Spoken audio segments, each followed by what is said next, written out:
PS4 news కి స్వాగతం. ముందుగా ముఖ్యాంశాలు. యువతకు ఇబ్బడి ముబ్బడిగా అవకాశాలు బడ్జెట్పై మోదీ.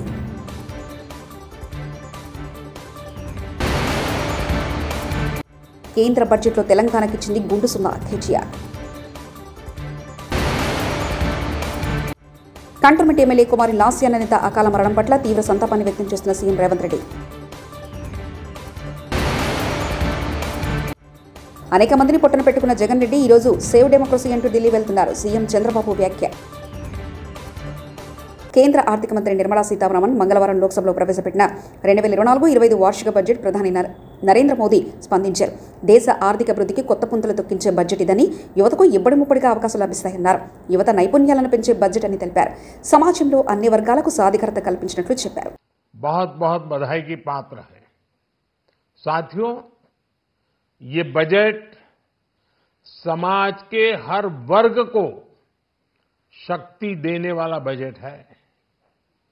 ये देश के गांव गरीब किसान को समृद्धि की राह पर ले जाने वाला बजट है।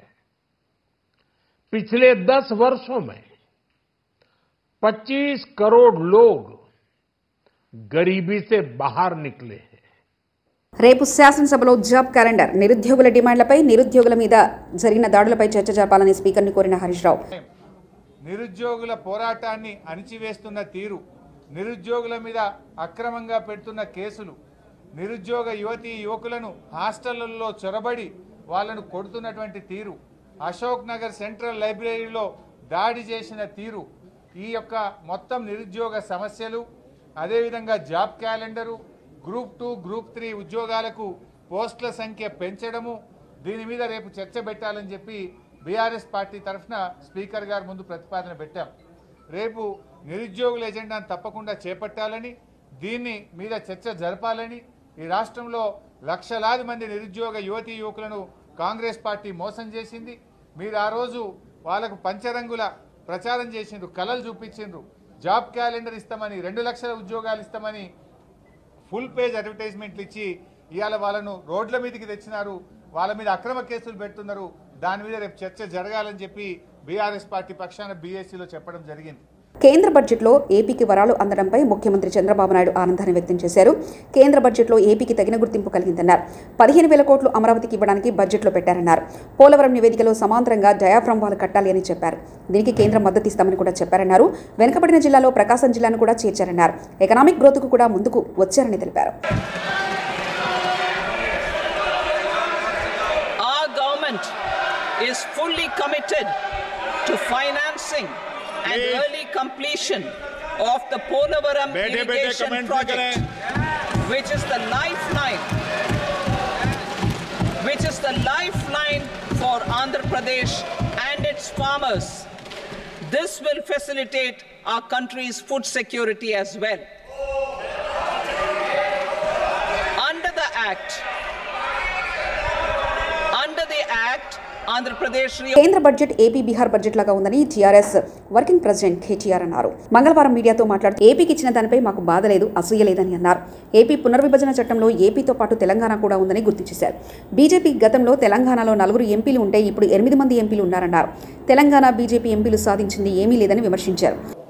వారికి ఇక్కడే స్థిర నివాసం కూడా ఉంది కాబట్టి ఈ బడ్జెట్లోనైనా మనకు న్యాయం చేస్తారేమో, ఈ బడ్జెట్లోనైనా తెలంగాణ పారిశ్రామిక రంగానికి, తెలంగాణలోని పేదలకు, తెలంగాణలోని ఇన్ఫ్రాస్ట్రక్చర్కి పెద్దపీట వేస్తారేమని చెప్పి మేము ఆశించినాం.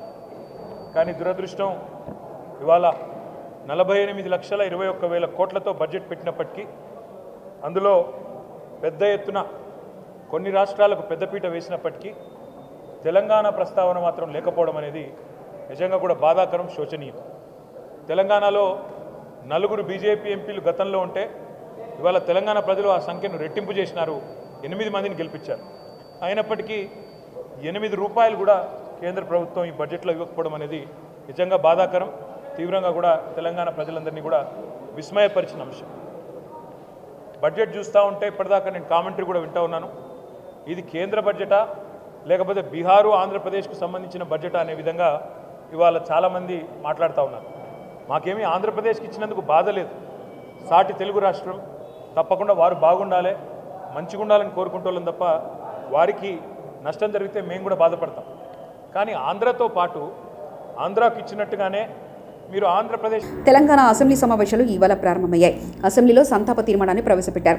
ఈ సందర్భంగా ముఖ్యమంత్రి రేవంత్ రెడ్డి మాట్లాడుతూ సాయన్న అత్యంత సామాన్య కుటుంబంలో జన్మించి అంచెలంచెలుగా ఎదిగారన్నారు. ఎమ్మెల్యేగా ప్రజలకు ఎన్నో సేవలు చేసిన ఆయన ప్రజా జీవితంలో మరణించారన్నారు. సాయన్న వారసురాలుగా కుమారి లాస్యాని తాను ప్రజలు కంటోన్మెంట్ ఎమ్మెల్యేగా ఎన్నుకున్నారన్నారు. కానీ ప్రమాదవశాత్తు లాస్యా మరణించడం బాధాకరమన్నారు. వారు 5 సార్లు శాసనసభ్యుడిగా, ప్రజా జీవితంలో కంటోన్మెంట్ బోర్డు మెంబర్గా, కంటోన్మెంట్ ప్రాంత ప్రజా సమస్యల పరిష్కారంలో వారు ఎనలేని కృషి చేసిండ్రు. వారు సిట్టింగ్ శాసనసభ్యుడిగా ఉన్నప్పుడే ప్రజా జీవితంలోనే వారు మరణించడం జరిగింది. ఆ తర్వాత వారిచ్చిన వారసత్వాన్ని, వారు నెరవేర్చాల్సిన బాధ్యతలను, వారిని అభిమానించిన ప్రజల కోసం కుమారి రాశానందిత కూడా ప్రజా జీవితంలోకి వచ్చి వారు బ్రతుకున్నప్పుడే వారు కార్పొరేటర్గా, ఆ తర్వాత వారి తరఫున వారిని నమ్ముకున్న ప్రజల కోసం వారు శాసనసభ్యురాలుగా ఎన్నికై ప్రజా జీవితంలోకి వచ్చి కష్టపడి పనిచేయాలన్న ఆలోచనతోటి వారు ప్రజా జీవితంలోకి వచ్చి 5 సార్లు శాసనసభ్యుడిగా సాయన్న గారు చేసిన ఎనలేని సేవలను దృష్టిలో పెట్టుకొని వారి వారసురాలుగా లాస్యానందితను కంటోన్మెంట్ ప్రజలు వారిని ఎన్నుకోవడం జరిగింది. మనమందరం కూడా 37 సంవత్సరాల చదువుకున్న ఒక యువతి, వెనుకబడిన సామాజిక వర్గాల నుంచి చైతన్యంతో ప్రజలకు సేవను అందించాలని ముందుకు వచ్చినప్పుడు మనందరం కూడా మహిళా సాధికారత కోసం ఎదురు చూస్తున్న వాళ్ళం.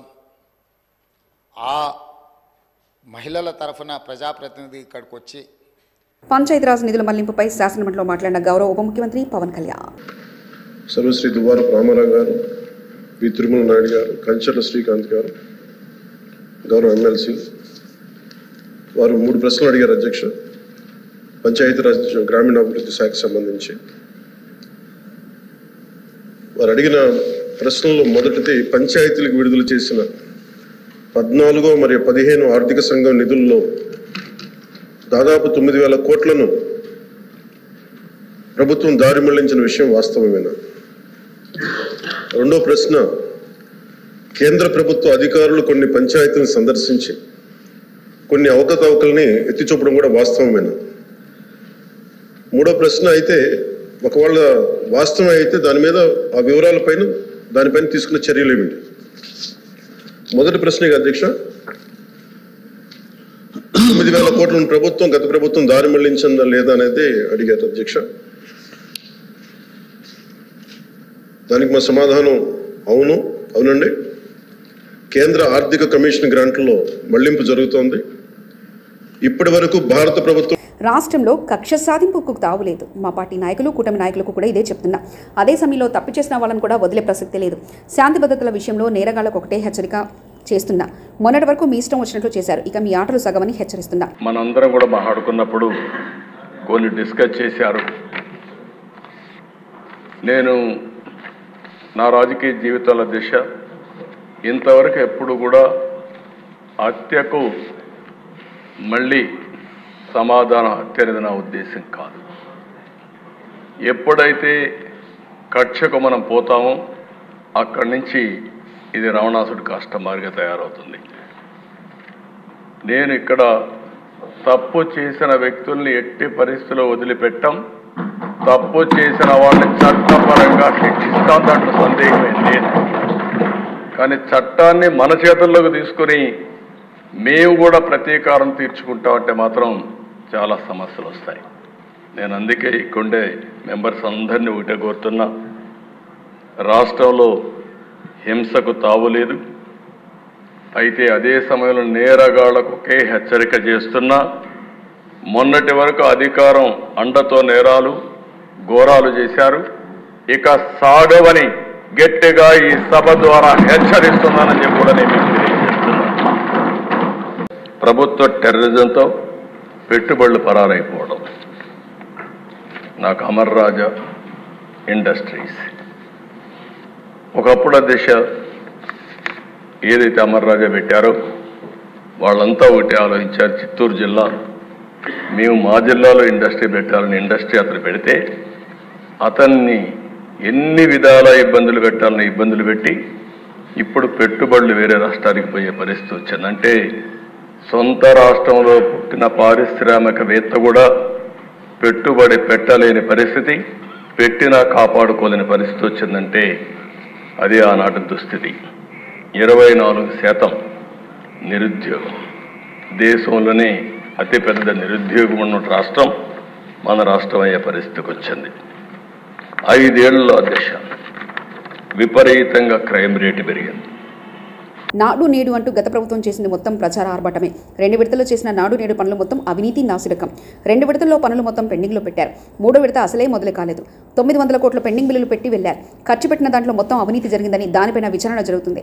గత ప్రభుత్వం అస్తవ్యస్త విధానాలతో 72,000 మంది విద్యార్థులు ప్రభుత్వ బడుల నుంచి వెళ్లిపోయారు. 180 కోట్ల 39 లక్షల రూపాయలు అవసరం ఉంది. 2వ విడత కింద 22,311 పాఠశాలలో పనులు చేపట్టడం జరిగింది.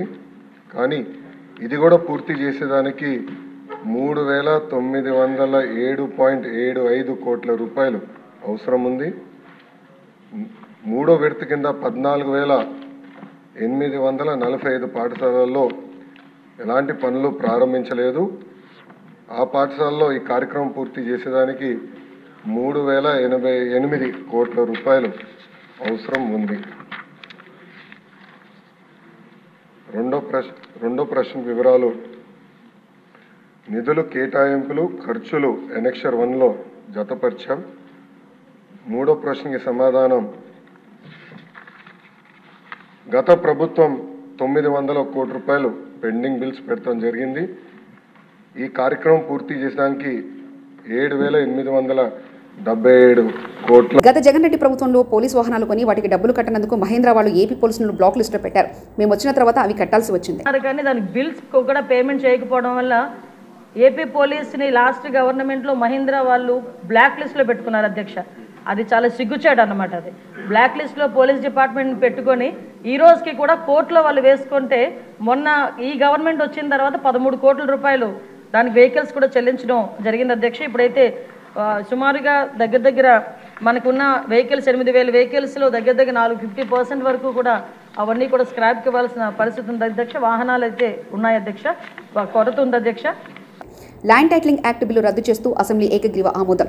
అచ్చమైన తెలుగులో ఒక్క పదం కూడా ఇంగ్లీష్ వాడకుండా చదివిన సభాపతిని అభినందించిన అసెంబ్లీ సభ్యులు. రద్దు బిల్లు 2024ను ప్రవేశపెట్టేందుకు అనుమతి కోరుతారు.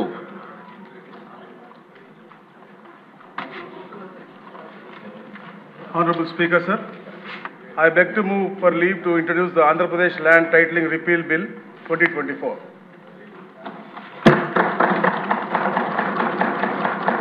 మంత్రి గారి ప్రతిపాదన సభా సమక్షంలో ఉంది. ఇప్పుడు ఈ విషయం ఆంధ్రప్రదేశ్ భూమి హక్కుల యాజమాన్య రద్దు బిల్లు 2024ను ప్రవేశపెట్టడం. ఈ ప్రతిపాదనను సభలో సుముఖంగా ఉన్నవారు అవును అనండి.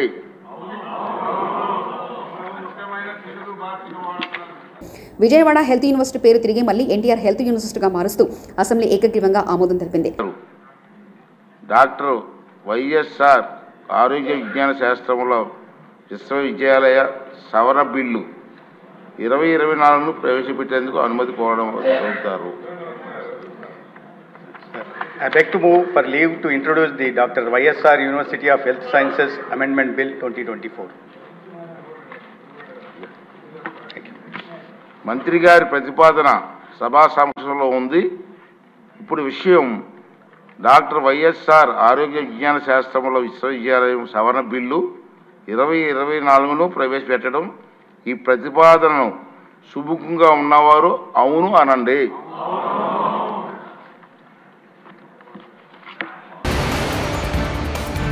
యువతకు ఇబ్బడి ముబ్బడిగా అవకాశాలు, బడ్జెట్పై మోదీ.